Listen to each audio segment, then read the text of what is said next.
నమస్తే, welcome to SB news. Suryapet జిల్లా Kodad Telangana సిద్ధాంతకర్త professor Kothapalli Jayashankar జయంతి సందర్భంగా కోదాడలోని బస్టాండ్ వద్ద గల విగ్రహానికి పూలమాలలు వేసి నివాళులర్పించిన బీఆర్ఎస్ పార్టీ నాయకులు, కార్యకర్తలు.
ప్రొఫెసర్ జయశంకర్ సార్కి ఈనాడు కోదాడ పట్టణంలో తెలంగాణ రూపకర్త ప్రొఫెసర్ జయశంకర్ గారి జయంతి సందర్భంగా ఈనాడు ఏర్పాటు చేసినటువంటి సమావేశానికి సభాధ్యక్షత వహించినటువంటి నయీం గారికి మరియు వారి సహకార మిత్రులకు, ఈనాడు టీఆర్ఎస్ కుటుంబ సభ్యులందరికీ నా హృదయపూర్వక నమస్కారాలు.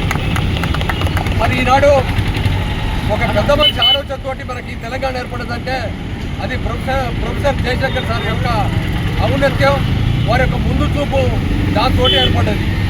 వి ప్రకాష్ గారని టీఆర్ఎస్ పార్టీలో ఉన్నటువంటి పెద్దలు గౌరవనీయులు నీటి పారుదల నిపుణులు ఏమన్నారంటే, ఒకసారి ప్రొఫెసర్ జయశంకర్ గారిని కేసీఆర్ గారు కలవాలంటే సరే కల్పిద్దామని చెప్పి మాధ్యమంగా ఒక సంవత్సరం ఉద్యమం అయిన తర్వాత ప్రకాష్ గారిని తీసుకొని కేసీఆర్ గారు మన ప్రొఫెసర్ జయశంకర్ గారి దగ్గరికి పోతే ఈయనేం చేస్తాడని చెప్పి అనుకున్నారు.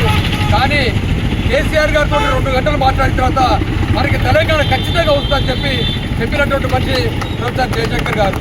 మరి అటువంటి వ్యక్తులు ఎంతో ప్రాణత్యాగం చేస్తే మనకి మన తెలంగాణ సిద్ధించింది.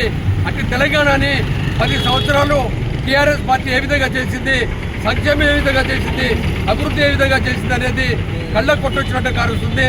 వాళ్ళ ప్రభుత్వాల్ని అటు ఇటు వ్యత్యాసాన్ని చూసుకొని ప్రతి ఒక్క రైతు, ప్రతి ఒక్క విద్యార్థి, ప్రతి ఒక్క కుటుంబీకుడు, ఆడ మగ చిన్నపిల్లలు అందరూ కూడా ఆలోచన చేసి ఈ తెలంగాణ పార్టీని మళ్ళీ మనం తెచ్చుకోవాలనేటువంటి ఆలోచనతో ఉన్నారు. కాబట్టి మరి ఇవాళ ఆ పెద్ద మహనీయుడికి వాళ్ళ నివాళులు అర్పించుకుంటే మరి తెలంగాణ పార్టీ ఉద్భవించిన అందరికీ, తెలంగాణ వాదులందరికీ ఆ హృదయపూర్వక నమస్కారం.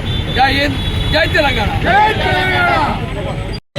ఏ విధంగా మన తెలంగాణ సాధించిన తర్వాత ఏ విధంగా అభివృద్ధి చేసుకోవాలనే విషయంలో ప్రొఫెసర్ జయశంకర్ సార్ యొక్క మార్గదర్శకంలో మన తెలంగాణ తొలి ముఖ్యమంత్రి కేసీఆర్ గారి యొక్క సారథ్యంలో తెలంగాణ ఉద్యమం ఉవ్వెత్తుగా ఎగిసిపడిన సమయంలో మరి జయశంకర్ సార్ యొక్క మార్గదర్శకంలో తెలంగాణ రాష్ట్రాన్ని సాధించుకోవడం జరిగింది.